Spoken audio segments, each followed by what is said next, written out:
আজকে আমরা যে জাতীয় ঐকমত্য কমিশনের আহ্বানে আমরা এসেছিলাম। তো প্রধান উপদেষ্টা প্রথম ভাষণে উনি বলেছেন যে এটা দ্বিতীয় পর্ব, এবং দ্বিতীয় পর্বে উনি অনেকগুলো কথা বলেছেন। তার মধ্যে যেটাকে আমার কাছে খুবই গুরুত্বপূর্ণ মনে হয়েছে, উনি বলেছেন যে আন্তর্জাতিকভাবে অনেকগুলো জায়গা থেকে বাংলাদেশের অর্থনৈতিক উন্নয়নের জন্য উনি অসাধারণভাবে উনি সাহায্যর আশ্বাস পেয়েছেন, এবং উনি মনে করেন যে আমাদের অর্থনীতিটা একদম একটা পারফেক্ট জায়গায় নিয়ে যাওয়া সম্ভব যদি আমরা সেই সহযোগিতাটা পাই।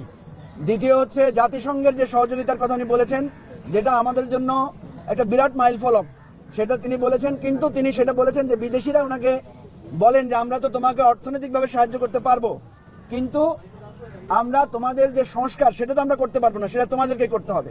সেই জন্য উনি বলেছেন যে আমরা এই সংস্কারের জন্য সকলের একটা সহযোগিতা দরকার। তো এই জায়গাটা আমার কাছে খুবই ভালো লেগেছে, উনি আজকে সে আহ্বানটা জানিয়েছেন। আমরা আমাদের এবি পার্টির পক্ষ থেকে ওনাকে ধন্যবাদ দিয়েছি, তবে আমরা ওনাকে কয়েকটা সমালোচনা করেছি।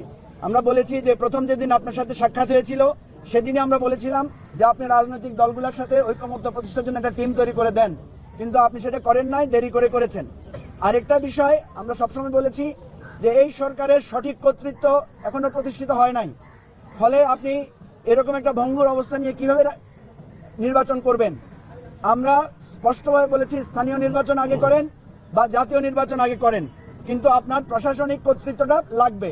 আমি ওনাদেরকে একটা পরামর্শ দিয়েছি যে একজন উপদেষ্টা আপনারা ছদ্মবেশে বের হন, ছিনতাইকারীর কবলে পড়লে থানা থেকে আহ্বান করলে পুলিশের কি সাহায্য পাওয়া যায় এটা আপনারা সরেজমিনে দেখেন, এবং আমার এই বক্তব্যের পরে সবাই সেখানে করতালি দিয়ে সমর্থন দিয়েছে।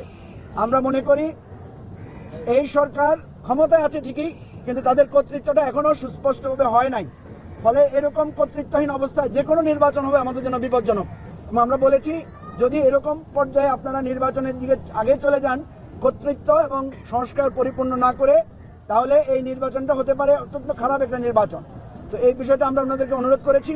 আরেকটা সর্বশেষ যেটা বলেছি যে আমরা কিন্তু আগেই সংস্কার কমিশনগুলোকে আমরা লিখিত আমাদের 5টা কমিশনকে আমরা প্রস্তাব দিয়েছি, সেই প্রস্তাবের আলোকে ওনারা কিন্তু অনেকগুলো সুপারিশ এখানে অন্তর্ভুক্ত করেছেন। তাহলে অন্যান্য দল কি সুপারিশ দিয়েছে, যে সুপারিশগুলো কমন, এগুলোকে আপনারা একটা লিস্ট আউট করেন যে এই সুপারিশগুলো সবাই একমত হয়েছে। এরপরে যেগুলোতে একমত হয় নাই সেগুলো নিয়ে আপনারা ডিসকাশন শুরু করেন, যাতে আমরা সময়টা বাঁচতে পারে, দ্রুত যাতে আমরা শেষ করতে পারি।